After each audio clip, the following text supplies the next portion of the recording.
What's up everybody, another beautiful day in the Dragon Isles-ish, and today we'll be taking a look at Neltharion's Lair, Pelter Flashback, which is part of the Dragonflight Season 2 dungeon pool for M+.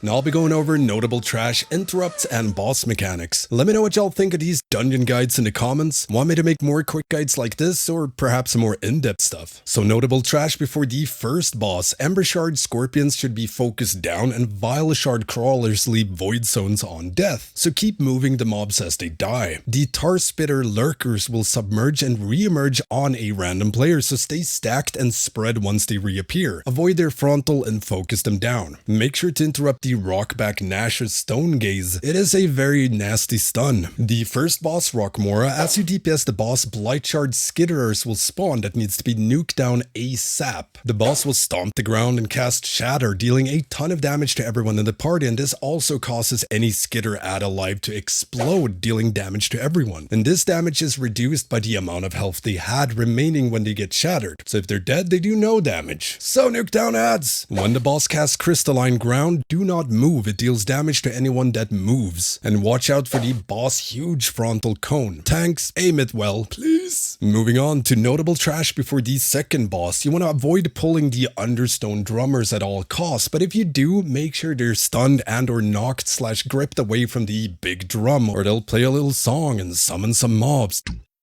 And watch out for the Mightstone Breaker's Frontal Cone. Also makes rubble fall on random players, so do be spread. And the Pelters. The Pelters will fixate and throw jagged discs at a random player, dealing a ton of unavoidable damage, and they will jump away from players. So you want to try to keep them stunned and CC'd as much as possible to keep it stacked with other mobs. The big Vile Shard Hulks needs to be faced away from the group at all time due to their nasty frontal shards. They will also knock back tank with Fracture, so it's easy to mess up positioning. Make sure to swap and nuke down the Blight Shard Shaper's totems when it spawns to keep them from petrifying players. They get so salty, I get stunned in cooldowns. It summons a pair of stone hands underneath players. Move out of them before they clap you. And when the boss spawns Bellowing Idols, prio nuking them down and avoid the falling debris that spawns. And tanks, beware of Sunder, it hurts bad. When the boss turns into an idol, you need to guess which of the idols is hiding the boss.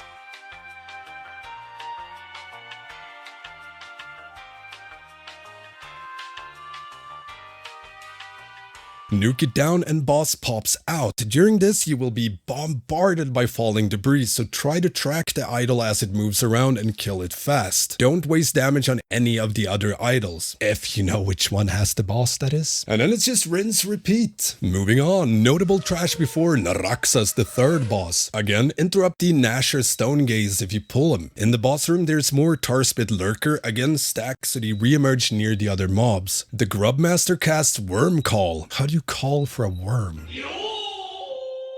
Spawning a Tar Spitter Grub at a random location. This needs to be focused down before it turns into a Rot Drool Grabber. You can stun the grubs as well during their metamorphosis cast. Then we have Naraxas. Boss will spew toxic pools all over the place. Don't stand in these, they give you a poison dot. Naraxas also targets random players with Rancid Maw, spawning a pool of toxic biles, which slows you by 50% if you stand in it, and it prefers to target ranged players. You want at least one of these fairly far back in the room, and this is due to the spiked tongue. Tank needs to run far back when this is cast, and preferably far back into a toxic bile pool so they're slowed, because the boss will quickly pull tank in to eat them. So tank needs to run against it and yeah, use the slowing pulls and whatever you have to not get nommed. If they get eaten, they take a ton of damage, and boss gets a mere 50% damage increase that sticks. And periodically, 2 ads will hop down. These needs to be instantly killed and kept away from boss, or it will eat them, and again get a 50% damage increase per ad. And the boss enrages at 20%, dealing 20% more damage and gaining 20% attack speed. It's the roaring 20s. Moving on to trash before the last boss. The Dominators riding the Scorpions has a frontal cleave, and it will also cast Crystal Spike on multiple players. Prefers players in range, but if there is none, it will go and throw on melee instead. They will also frequently cast Frenzy, increasing their attack speed by 30% and damage by 50%. So soothe if possible, otherwise just heal forehead. And the Trapper mobs works like the Pelters. They spam Jagged Disc and jump away, but they will also cast Bound on tanks, which needs to be interrupted or tank gets stunned, and then they get sad, and then they get mad. Now for the last boss, you have Dargrul, the Underking.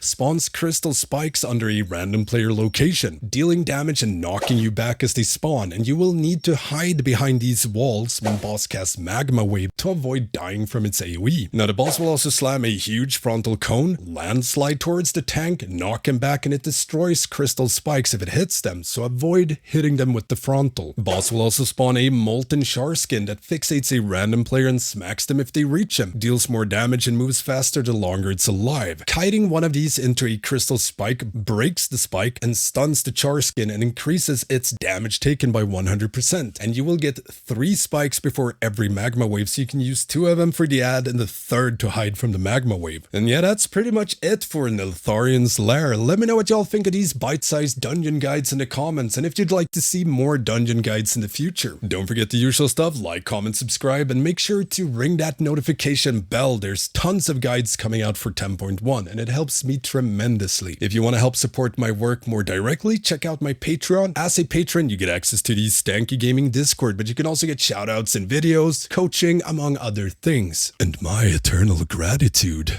I also stream progression and testing on Twitch, Stanky Gaming. Feel free to hop on by whenever I'm online and spam me with questions. I love answering them. And thank you all for watching. I will see you next time.